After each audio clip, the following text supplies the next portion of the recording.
Bene data bakundwa b'umwami Yesu Kristo, mwese abakurikira izi nyigisho tubahaye ikaze mu biganiro bya Saveur Divine.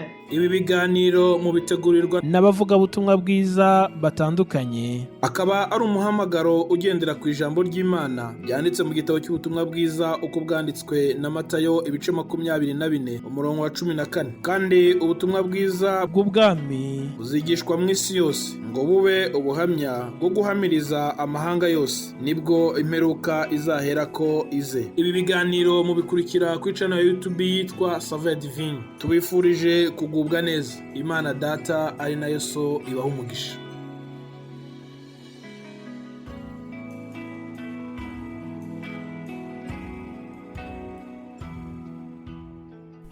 Yesu ashimwe bakunzi b'umusaraba, nshuti mwese abakurikira ibi biganiro bya Saveur Divine. Amahoro ya Kristo nabane namwe. Nejejwe n'Imana mu mutima wanjye kuko impaye uyu mwanya wo kongera kuza kuganira namwe ijambo ry'Imana. Twaherukanaga kuwa mbere muri iyi Saveur Divine yo kuwa mbere, ari naho nabamenyesheje yuko muri iki cyumweru tuzagenda twishingikirije ku ijambo ryo mu Baheburayo igice cya 11. Ijambo rivuga ngo nicyo gituma Imana idakorwa n'isoni zo kwitwa Imana yabo. Abo bantu ni bande? Ni bari abantu bavugwa mu gice cya 11, intwari zo kwizera ba Aburahamu, ba Abeli, ba Nowa, mbese bariya bose.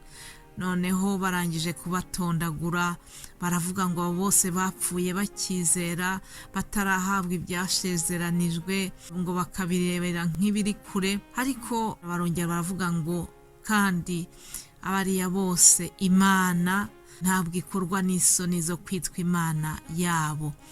Niho rero twavanye umutwe w'ijambo uvuga ngo tubeho ubuzima bunezeza Imana.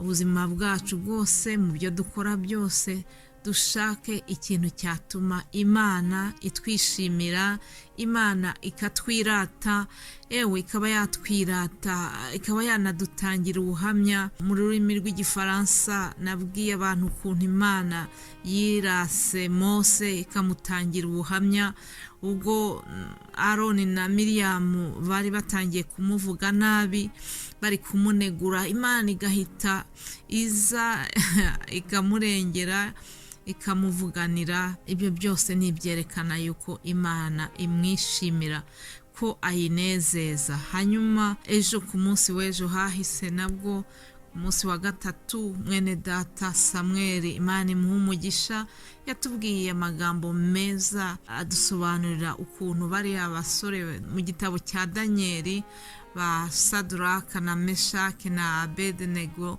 ukuntu nabo banejeje Imana. Kuko mu gihe bari i Babuloni barajyanyweho iminyago, bakomeje kubaha Imana ya Isirayeli, bimukanye nayo. Haleluya!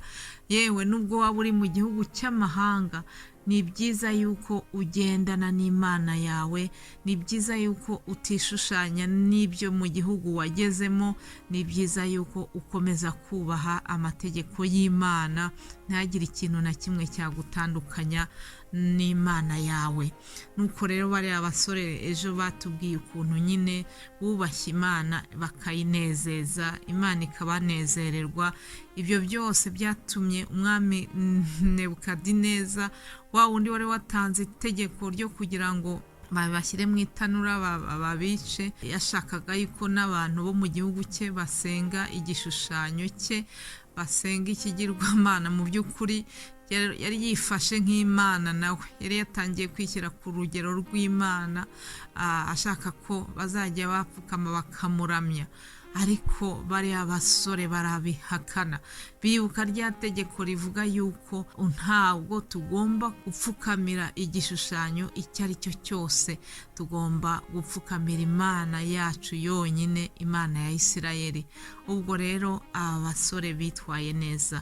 Ibyo byose kwari kugira ngo mbibutse intego yacu yo muri iki cyumweru. Uyu munsi ndagira ngo tuganire ku mugabo witwa Pawulo. Pawulo nawe n'umuntu wanejeje Imana cyane kubera ko yagize ubuhamya bwiza, kubera ko yitwaye neza, nubwo yari umuntu wabanje gutoteza ubwoko bw'Imana, ariko Yesu amaze kumubonekera, ngo yamubonekeye ari mu nzira y'i Damasiko, nuko arahinduka. Pawulo akimara guhura na Yesu muri ubwo buryo, yahise aba uwundi muntu mushyashya.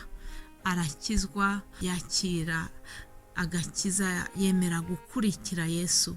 Rya dini ryari ryaramuyobeje, rya dini ryatumaga atoteza ubwoko bw'Imana, arivamo, ahubwo akurikira Yesu. Haleluya. Hanyuma aza gutanga ubuhamya, ashaka kwerekana uburyo kera, ibyo yakoraga kera, ibyarinda muze mu minsi ya kera byahindutse. Mu gitabo cy'Abafilipi igice cya 3 tubona ukuntu yatanze ubuhamya. Pawulo ubwe aravuga ati mu gice cya 3 Abafilipi 3 ku murongo wa 7, Pawulo aravuga ati nyamara ibyarindamu yanjye nabitekereje ko ari igihombo ku bwa Kristo, ndetse n'ibintu byose mbitekereza ko ari igihombo kubw'ubutunzi butagira akagero, ari bwo kumenya Kristo Yesu. Kubw'uwo, uwo nguwo ni Yesu, kubw'uwo nahombye ibyanjye byose, ndetse mbitekereza ko ari amase, kugira ngo donke Kristo. Haleluya. Reka turekere ahangaha. Ngo ibyarindamu yanjye nabitekereje ko ari igihombo. Muzi yuko Pawulo buriya yari umuntu ukomeye cyane mu idini ryabo. Yari umugabo wari warize amashuri menshi, yari umuntu ufite icyubahiro muri sosiyete yari arimo, yari azi indimi nyinshi, yari umu intellectuel ukomeye, umuntu wubaha, umuntu wifite. Ariko Yesu amaze kumubonekera, amaze gusobanukirwa n'inzira y'agakiza, amaze gusobanukirwa n'ibya Yesu, ahita ahindukira burundu. Bya bindi byose byashoboraga gutuma yirata, ibyashoboraga gutuma yumva yuko ari umuntu uri hejuru y'abandi, ibyo ngibyo ngo arabireba, abibona nkaho ari igihombo, kubera yuko yari yamaze kubona Kristo. Haleluya. Ngo nyine ibintu byose yabonaga ko ari bwo butunzi bwe butagira akagero, yarabyirengagije kubwo kumenya Kristo. Haleluya. Haleluya. Iyo umuntu yabonye Kristo, nukuri anyurwa nawe, anyurwa na Kristo. Hari umuririmbyi waririmbye aravuga ngo ndanyuzwe kuko ngufite, ngo ndamahoro. Haleluya. Ngo ndashima cyane ko wambonye ukanshyigikira. Yesu niwe yaririmbaga. Rero iyo umuntu yanyuzwe n'ubucuti bwo mu ijuru, ibindi byose byamunezezaga ahita abibona yuko ari amase, abibona yuko ari ibintu bidafite umumaro. Niko Pawulo byamugendekeye. Amaze kubona yuko ibyarindamu kuri we ari amase, ngo kugira ngo abone Kristo, yirengagiza biriya byose kugira ngo anezeze Kristo. Haleluya. Nguko uko umuntu unezeza Imana yitwara. Nshuti z'umusaraba bakundwa, reka nanjye nongere mbinginge kugira ngo nukuri tugire imyitwarire ituma Imana idakorwa n'isoni zo kwitwa Imana yacu. Imana ahubwo itwishimire. Mureke tuba abakiranutsi, haba mu mvugo, haba mu bikorwa, mu myifatire yacu, mu bitekerezo. Imana itwishimire.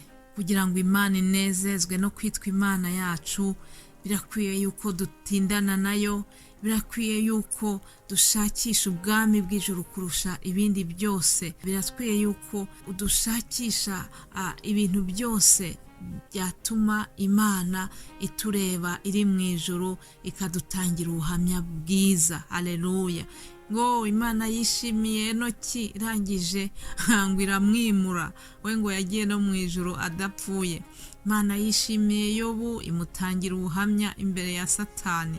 Imana yacu iginezezwa nuko tutayikojeje isoni. Garutse kuri Pawulo gatoya, yemeye gucishwa bugufi, yemera gusiga komforo yari afite, akomeza gukunda Imana, akomeza kwegera Imana no kuyikorera no mu bihe bibi, no mu gihe bari bamufunze bamuhohoteye kubw'ubutumwa bwiza, yakomeje kuyikunda, akomeza kuyikorera, ntabwo yigeze ayihakana, ntabwo yigeze ayikoza isoni, nayo rero yaramwishimiye. Haleluya!